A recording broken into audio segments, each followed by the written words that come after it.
Welcome, everybody. I'm George Karayanis, and you're listening to Branding for Greeks, the first Greek podcast about brands and branding.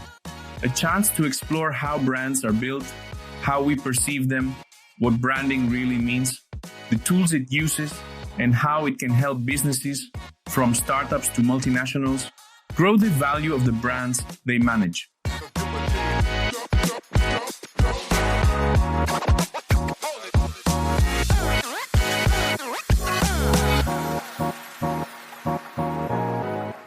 Good evening, everybody. This is another episode of Branding for Greeks. This is another English-speaking episode, and I am so happy that I have started that journey. And I also get all this positive energy from you, and I will continue trying to share insights from experts all around the globe regarding branding, design, packaging design, and all our industry. Today, I'm extremely happy and proud to host in Branding for Greeks, Hernán Braberman, creative director and co-founder of Tridimage from Buenos Aires, Argentina. Hernán, welcome to the show, and thank you very much for accepting my invitation. Hola, George. Hola. Thanks for having me. It's great to be a guest in your great show. Thank you once again. It's an honor. A few words about you. You are as I said, the co-founder of Tridimage, but you started as an industrial designer. Is that true? Yeah. I graduated in industrial design, being 21 years old. I actually co-founded Tridimage back in 1995, which, seems like ages ago. It's really interesting to think about it because when we started, the internet barely existed, right? No Google, no social media, none of that. We were basically pioneers in Latin America, integrating both structural and graphic packaging design into one holistic approach. I remember when we first started, people thought we were a bit crazy to focus exclusively on package design here in Argentina and in Latin America, but we had this strong belief that packaging was going to become so much more than just a container. It was going to be this powerful communication channel between brands and consumers. That's true. More or less the same happened here in Greece. I mean, when we started the agency, there were just a few agencies here in Greece, 2 or 3, talking about branding and design and packaging design and the power of branding. But now, of course, it's well established and known the term and the work and the importance of branding and design. The agency is multi-awarded. You were also at the judging committee of Pent Awards. Am I right? Yeah. Over the years, we have been really fortunate to work with amazing Latin American and also global brands and win some cool awards, including 8 Pent Awards, which are kind of like the Oscars of package design. I also host this podcast called Branderman, where I get to geek out about branding and packaging design. And also, I'm actually a member of the European Brand and Package Design Association and a jury member for several international design awards. So it's really fascinating to see how design trends evolve across different cultures and markets. But, that's probably enough about me.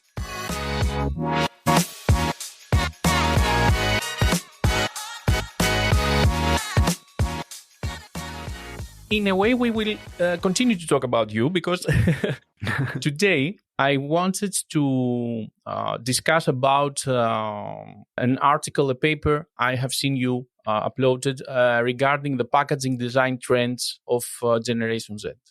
It was truly interesting.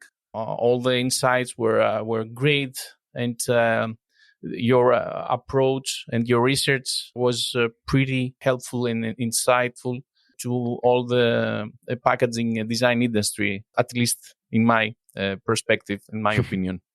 So I wanted to dip a little deeper into these insights and listen your opinion live and discuss about them. Yeah. So let me start. In your paper, you mentioned that Generation Z has unique expectations when it comes to packaging design. How do you think that these expectations differ from previous generation, and what is driving these changes?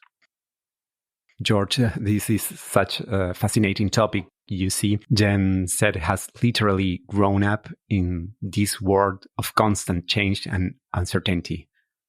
Like, these kids have never known a world without smartphone and social media.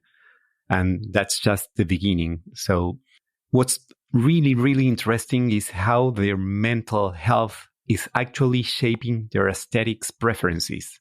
You know, they are dealing with this crazy amount of anxiety. So imagine just having thousands of tabs open, not just in your browser, but in your brain.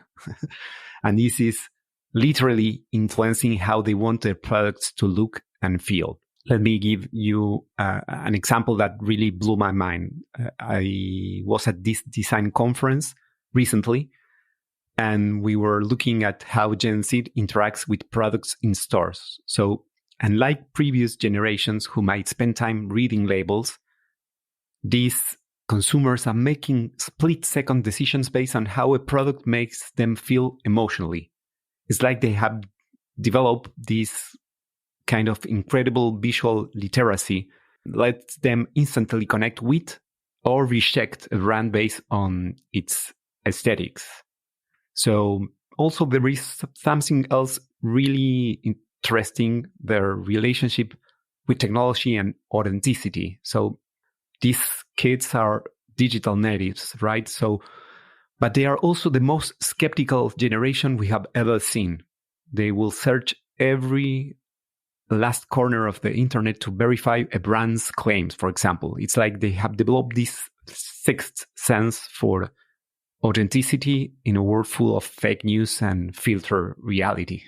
It is the same tools that they reshape how they think, that they give them access to this information.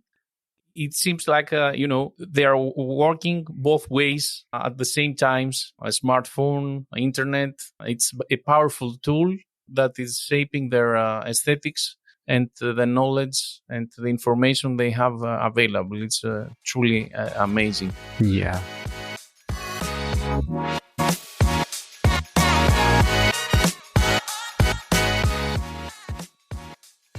You also mentioned, which was a very interesting word, you mentioned dopaminergic trend, which is focuses on creating joyful experiences through packaging. And also you have some examples of brands that they have implemented this design strategy. How do you think that they benefit from it? Yeah, after all that time in lockdown during the pandemic, Gen Z consumers are really craving these moments of joy and delight. And it's fascinating how this is showing up in package design. So, for example, there is a brand called United Sodas of America that's doing amazing things with color. So their cans are these beautiful, bold, monochromatic designs that just pop off the shelf. And the interesting thing is they are not trying to show you what the soda tastes like. They are trying to make you feel something when you look at it. And also there is other brand I absolutely love, which is called Glonuts. They make these healthy vegan donuts, but instead of doing that typical healthy food aesthetic, all earth tones and minimal design, they are embraced this explosion of neon colors and really playful design elements. So it's almost like they are saying, hey, just because it's good, you don't mean it can't be fun. What's fascinating is that none of these dopaminergic designs actually show the product anymore. For example, Gen Z doesn't really care if their toilet paper packaging show how soft it is. They wanted to make them feel something, to bring that little burst of dopamine into their days. It's about creating this mood, this vibe that's absolutely contagious with joy. These packagings are designed especially to be shared on social media. So because these Gen Z consumers are completely exposed on social platforms, right? So they are living in this world where they're constantly expected to express themselves, to present themselves perhaps better than their peers, some of whom are already celebrities. So every post, every story is like this little window into how they want others to see them. And that's exactly why these dopaminergic designs are so powerful, because they help Gen Z tell their story, to express their personality. When someone posts a picture of a product with this kind of vibrant, joyful packaging, they are not just sharing a product, they are sharing a piece of their identity. I may add here that always the brands did that. I mean, wearing Nike running shoes or driving a BMW, etc., etc. Always brands were a testament of your personality. I mean, I was expressing my personality when I was driving BMW, and also I'm doing the same here. Yeah, I understand you. I get you. I think that great brands had always connected with their audiences, and in this case, Gen Z are craving these kind of joyful designs, and in a way, these dopaminergic designs are aligned with their desires. So yeah, I think that great brands have always aligned with these emotional desires. In this case, these brands that are connected with Gen Z are getting it through different strategies. One of them is these dopaminergic designs. Yeah. It's probably that the Gen Z, as you said, it's this urge of dopamine that they need. So packaging is also part of that urge because it's part of their life. I mean, winning another game in your mobile phone and open this box and you will win something. All this is the dopamine TikTok. urge. Watching TikTok videos. Yeah, everything is so quick and it drives this burst of dopamine. Yeah, and they expect something like that in the supermarket aisles. So packaging adapts to that urge. Yep. And the examples that you mentioned and the examples that I suggest to our audience to search for your article are also amazing and on the spot of what you mean dopaminergic. Of course, on the flip side, you also discussed about the bold minimal trend, which is complete opposite, visually at least. Why do you think Gen Z is attracted to these both extremes? On the one side, we have overstimulation, and on the other side, we have minimalism. Yeah, this is where things get really fascinating because it seems like a total contradiction, right? But when you understand what Gen Z consumers are dealing with, it makes, I think, perfect sense. Think about it. These kids are living in this world where they have got a million things competing for their attention all the time. So their minds really never get to rest. So there is this constant cortisol, this sustained stress that keeps their brains racing all day long. This bold minimalism trend is like a visual breath of fresh air. Let me give you a perfect example. There is this brand called RX Bar. They completely revolutionized their category by stripping everything down to the absolute essentials. They literally just list their ingredients right on the front in this bold, no-nonsense typography. No fancy images, no marketing fluff. It's like they are saying, here's what you get, take it or leave it. And Gen Z absolutely loved that authenticity. Another great example is United Soda of Americas. Yeah, the same brand I mentioned earlier, but here's what's fascinating. They have managed to create this striking presence through extreme simplicity. In a world where we are bombarded with messages and images, sometimes turning down the volume can actually make you stand out more. What's really cool about this trend is that it's not just about being minimal, it's about being boldly minimal. When we are designing in this style, if we can avoid putting a logo, even better. If the logo can look more like a descriptor, that's perfect. And if we can skip the label altogether, that's like design nirvana. It's really about finding that perfect balance between clarity and impact. In an increasingly overstimulated world, this design helps Gen Z consumers make room for reflection. They are like an oasis of calm in a world full of noise. This bold minimal trend, does it in any way worries you about the brand recognition? I mean, I understand the trend. I'm trying to understand how it goes back to the brand.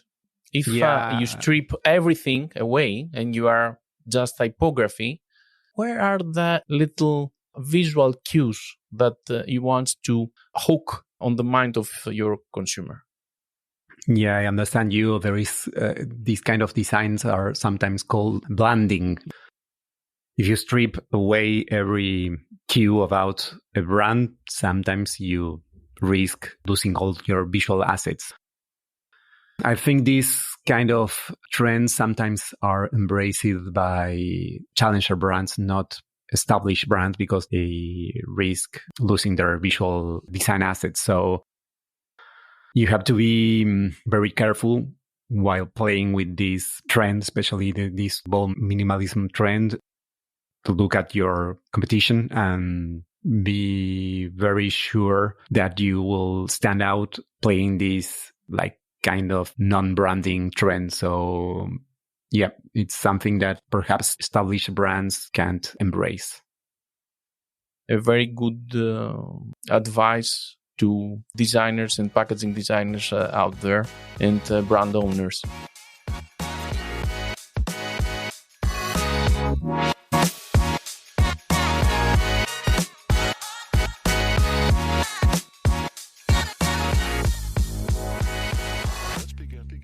Also continuing to read your trend analysis. Another trend that it's quite a hype is the neo-vintage trend, as you mentioned it, which is a blending of retro aesthetics with modern elements.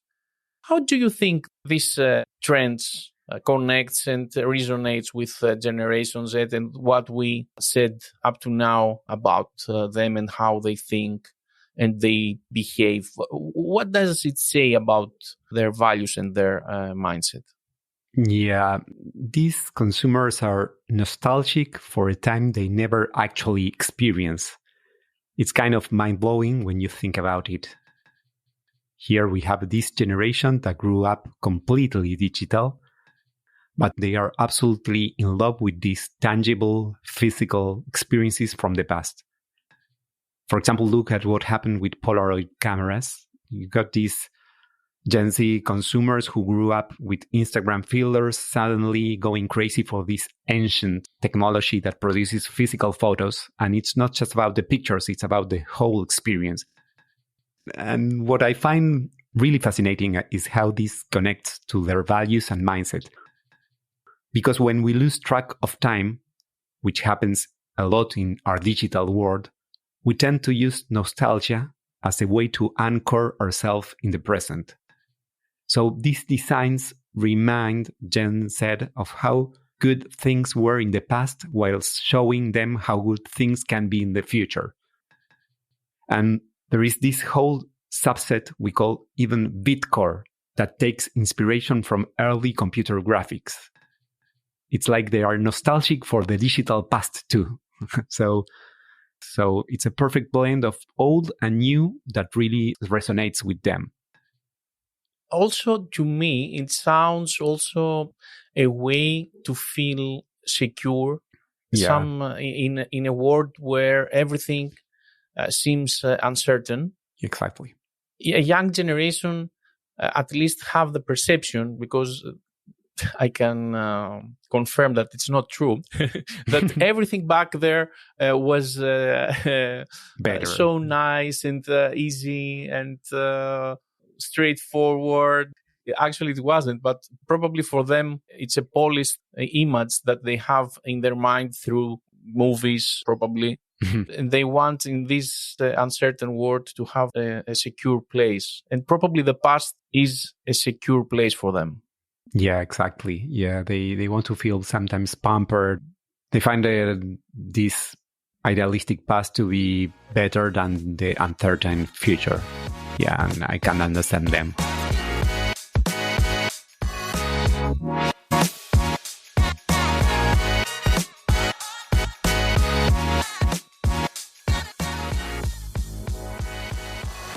And then we have the indie packaging trend, which in a way, it seems that it's about do-it-yourself aesthetics. It's something very personal. It adds a very unique aesthetic on packaging. In general, how important do you think authenticity and individuality for the brands that they are trying to connect with Gen Z is? Yeah, George, this trend really captures the spirit of Gen Z. You know, it actually gained huge popularity through TikTok, which tells you a lot about how these trends spread nowadays. It's this amazing mix of saturated colors, ton of patterns, and these really cool references to pop culture. For example, stickers. No?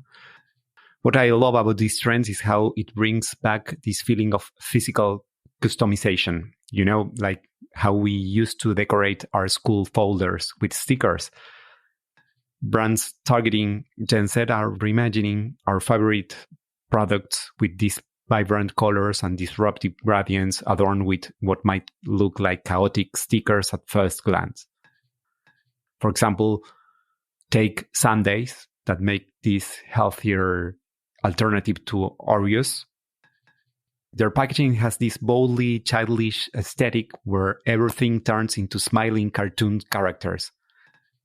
And what's really crazy is that if I give this pack to my 11-year-old daughter, she will probably say, "Dad, I'm too old for this." But the 22-year-old Gen Z consumers, they will absolutely love it. So we are even seeing this phenomenon called nostalgia. It's like a combination of now and nostalgia, which is embracing all the chaos of internet culture, taking inspiration from every decade and infusing it with this futuristic spin that feels uniquely contemporary. These designs express this chaotic and vibrant energy that's perfect for stressed out Gen Z consumers who want to feel like pampered kids again. Yes, that's true. That's true. I have a question for you, but I will keep it for later because it has to do with all the trends we have discussed up to now. And I will resist the temptation to to say it now, and I will continue with the trends.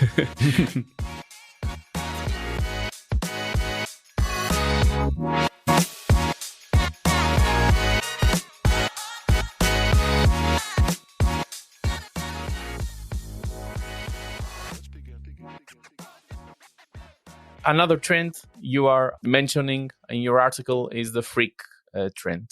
It embraces imperfection, rejects conventional. Why do you think this trend also resonates with Gen Z? And in a way, how does it reflect a broader cultural shift, maybe? You know, we are living in this world where nothing and nobody is perfect, right? And Gen Z has this amazing philosophy of being perfectly imperfect. So perfectly imperfect. Yeah, it's completely changing how we think about design also. Let me tell you about this very interesting brand called Starface. So for generation, big pharmaceutical companies have been selling acne as the things you need to hide, right? But Starface completely flipped the script. They created these bright yellow star-shaped acne patches that actually celebrate having acne. It's not about hiding anymore. It's about making a statement. And what's really fascinating about this trend is how these designs are intentionally breaking all the rules we used to have in packaging. For example, there is this brand called Behave that literally crosses out its own brand name on the package and tells consumers, we are good so you don't have to be. So it's using this lo-fi aesthetic that celebrates imperfection. So, for example, at first glance, you might not even be sure what some of these brands are selling. For example, there is a brand called Minor Figures, or there is Single and Fat Olive Oil. Their packaging is completely unexpected for the categories, but that's exactly what Gen Z loves about them. They are not looking for a dose of optimism. In this case, they are after an overdose of differentiation. In a world where content is becoming increasingly predictable and bland, also being absurd can be incredibly effective. These freak brands have this provocative identity with an unfiltered tone of voice. They really speak with boldness and honesty, because this is the honest generation. They don't expect brands to be perfect, but they do expect them to be genuine.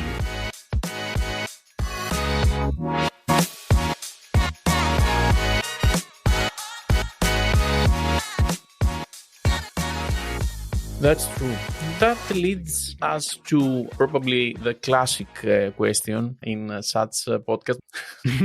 So the classic question is, from your experience working in the packaging design, what do you think will be the next big trend? But at the same time, I want to add something else to that question. How we, as designers, I am 52 years old. I don't know, how old are you? 52 also. Okay, great. So how we, as let's say creative directors and leading teams that are designing packaging for Gen Z, we can understand and give them the feeling of the next big trend and give them guidance and understand the aesthetics. I want to be honest, I find it hard sometimes. I keep reading and practicing all the time. Sometimes I think, when I'm commenting on the design of one of my designers, I also have a doubt inside me. And I say, are you saying this because you can understand them? Or is it true something that will help the design and become better? What's your insight on that? It's very personal, I think. Yeah. But I really like to hear your view on that. Let me start with the future. Yeah, okay. We are at this incredible intersection of technology, sustainability, and also human connection. And it's just mind-blowing to imagine what's coming next. At my agency, Tridimage, we were recently experimenting with connected packaging. And it's amazing what's possible now. So imagine picking up a product and instantly being transported into this immersive experience where you can see exactly where every ingredient came from, meet the people who made it, and even get personalized recommendations. And that's not science fiction anymore. It's happening right now. And what's interesting is while we are pushing forward with all this amazing technology, we are also seeing this beautiful return to human touch in design. So handmade illustrations and doodles are making a comeback, providing this much needed break from the avalanche of AI visuals. It's like, yeah, thank God. Yeah, it's like this rebellion against the perfect algorithm-generated imagery that's everywhere now. So I think we are going to see this continued evolution on what I call phygital. It's where physical packaging meets digital interaction. As Jen said, moves so naturally between digital and physical spaces, and packaging design needs to reflect that fluidity. Another huge trend I'm seeing emerge is what I call responsible design. It's not just about being sustainable anymore, though that's obviously crucial for this new generation. It's about creating packaging that aligns with their lifestyle while still being environmentally conscious. They don't want to feel like they are being inconvenient to save the planet. Also, there is, talking about, again, freak design, there is this fascinating rise of what some people are calling bad taste in design. As aesthetic fatigue grows, our whole notion of authenticity is changing. Brands are spending less time trying to create the aesthetically perfect pack and instead focusing on building real relationship with their audience. So true. Yeah. And being from Gen X generation and being a creative director, I believe that we have to be very connected with the zeitgeist.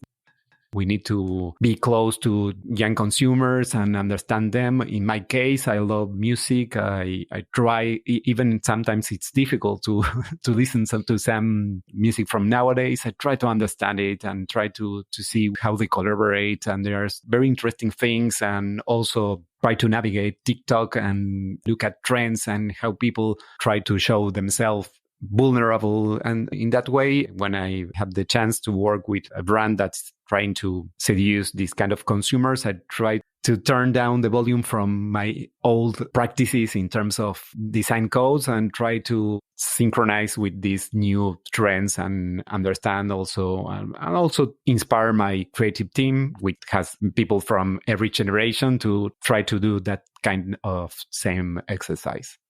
You go through again your paper. And you read the trends and you say, okay, I can do that. Yes, keeping up with the latest trends and reading all the time and staying up to date, it's part of our everyday life as designers and brand designers. So I think it's something that it's integral even in our everyday life, even in our personal life. Exactly. Yeah. And this helps a lot. But we constantly have to keep our eyes, ears, and minds open. Yeah.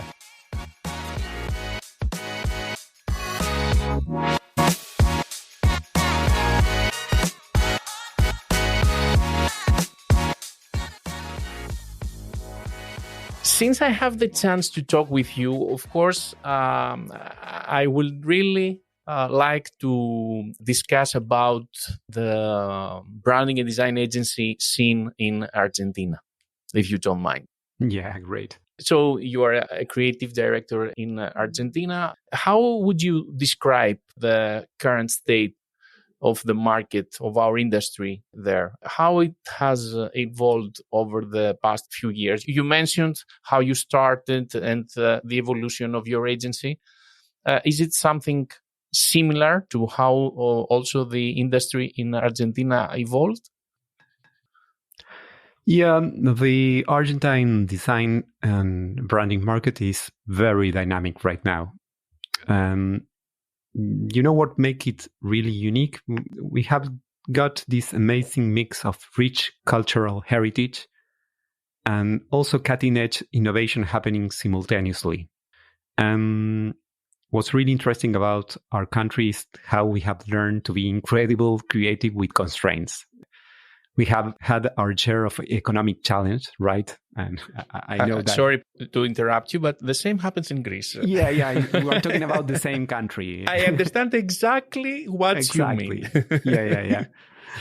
But that actually pushed us to think outside the box and come up with these really innovative solutions.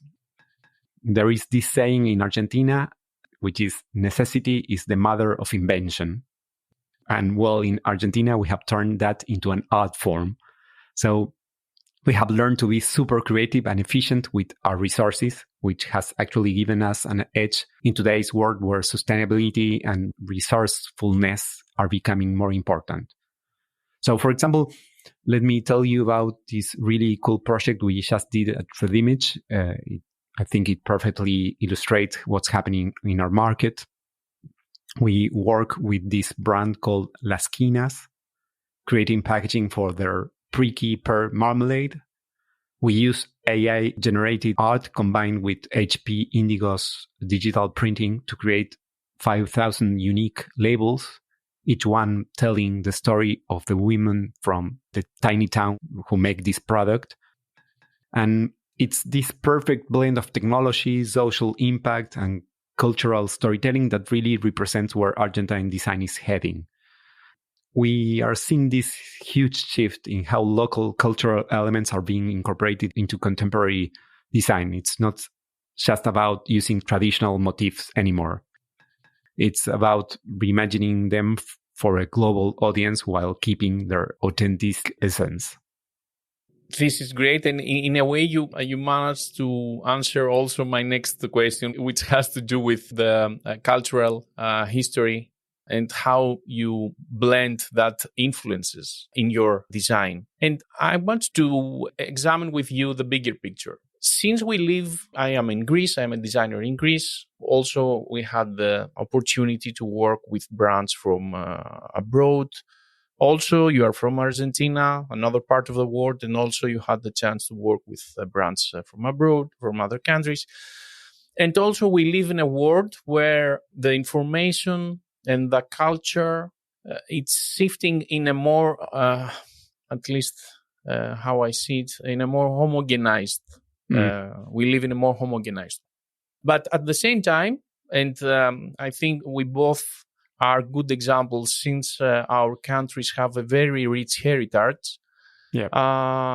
At the same time, our design not necessarily has, but tries to be on top of that homogenization. Do you think we manage that? Do you think we can, even now in that world, have a design that you can say, this design seems to be from Greece, or this design seems to be from Argentina? Or now in our days, we live in a world where brands and designers, since they have visual input and insights from all over the world, they tend to follow trends, as we discussed in the beginning of the podcast.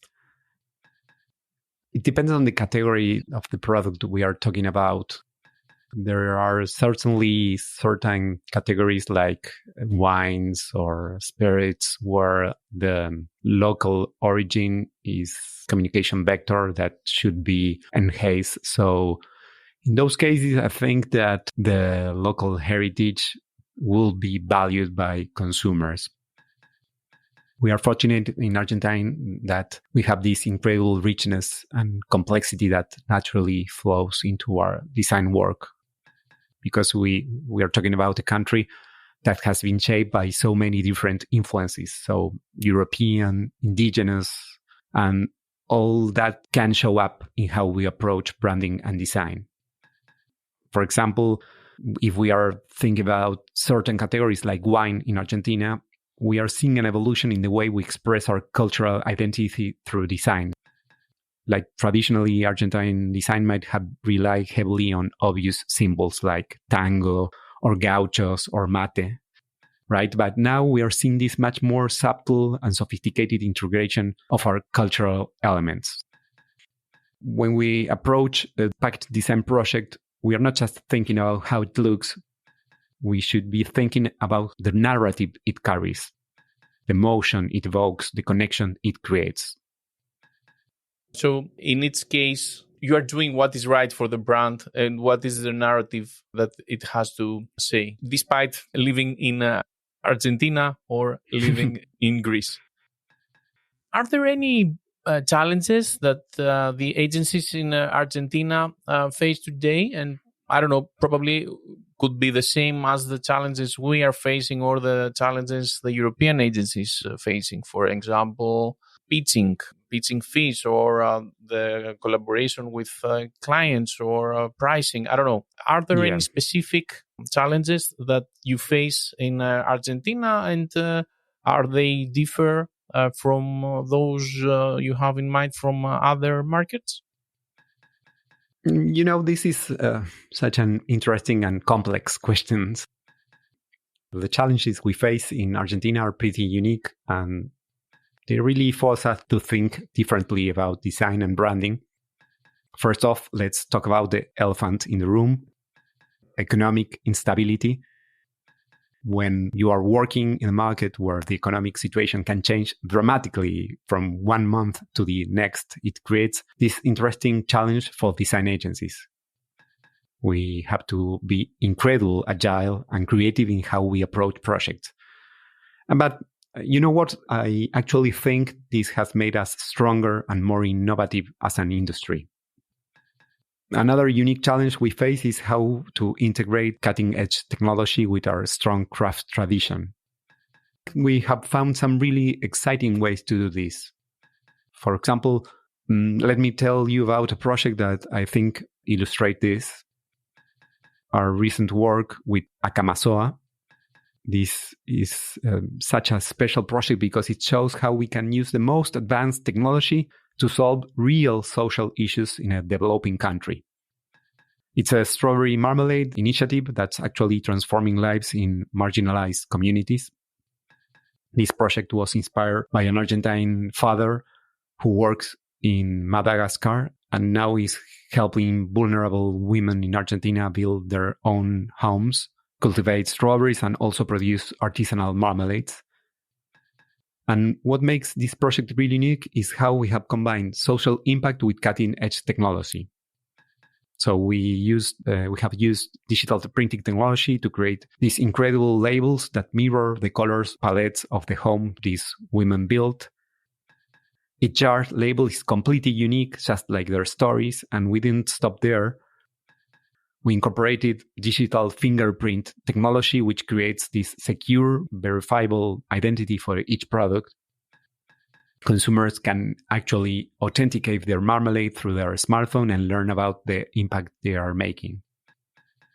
We really wanted every element to tell part of the story, and the project just won gold in the Design with Purpose category at the Penta Awards, which was incredibly meaningful for us because it shows that you can create world-class design while making a real difference in people's life. I think this project really represents what Argentine design is all about. It's taking our limitations and turning them into opportunities, using creativity and technology to solve real problems, also never forgetting the human element in everything we do. It's about finding that perfect balance between innovation and social impact, between global standards and local needs. I want to grab the chance to congratulate you also live for that project. And I had the honor to and the luck to show the presentations you have done. It's such a great project.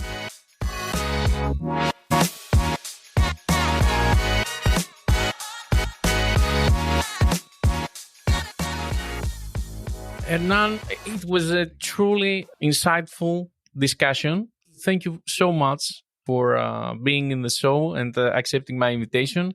I don't know if you want to, let's say, give us a conclusion or give us the bigger picture here as a closure of this episode regarding the packaging trends of Generation Z and how we can implement them in our designs. Thank you, George. And I think one thing that I have learned through these new consumers, especially in music, is how they have created kind of a new genre that is about collaborating. It will be so powerful to start doing these collabs between design agencies all over the world. for example, Tridimage and your agency. And I think that will be so interesting to have these kind of different views about the same projects, and people from different backgrounds could be also designers, could be very inspired to share this kind of projects. So I hope we as a global design community can start collaborating and make our industry better. So nice. I really want to see that happening. We also joined APDA, as I told you, and I really believe that designers have a mindset of not competing, but making the world better. This is the main mindset that we have deep in our minds, and this help us to collaborate better and give results back to the communities we work with. And I think it's amazing, as you mentioned already. Once again, thank you very much. Also, thank you all for listening to that episode. And once again, I want to remind you that everything is branding. Gracias, George. Gracias. Let's begin.